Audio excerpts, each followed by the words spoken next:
রথের ঘণ্টা ধ্বনি মিলিয়ে যেতেই বাংলার আকাশে ভেসে ওঠে শঙ্খের সুর। একচালার ঘরের আঙিনায় জ্বলে ওঠে অগ্নিশিখা।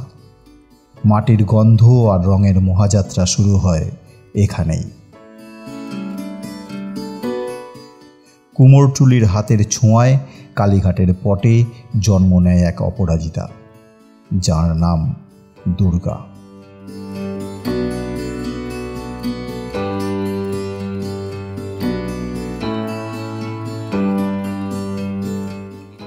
কিন্তু এই মূর্তি শুধু পুজোর প্রতিমা নয়, এ তো বাংলার প্রাণের ছন্দ, শতাব্দীর ইতিহাসের পাতায় লেখা এক মহাকাব্য।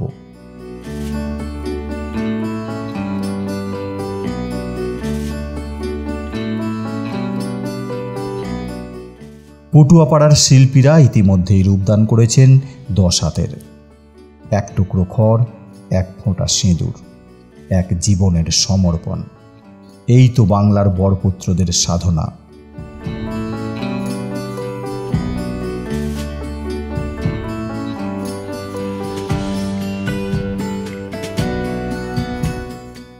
আর একচালার ঘর, সেটাই তো প্রথম যুদ্ধক্ষেত্র, যেখানে মাটির দেবী জয়ী হবেন অসুরের ওপর আবারও।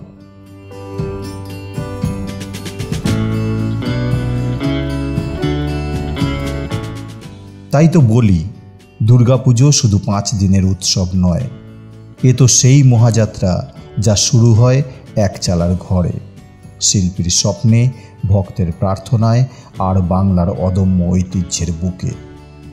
এবারের শারদীয়ায় জাগো বাংলা, জাগো মা।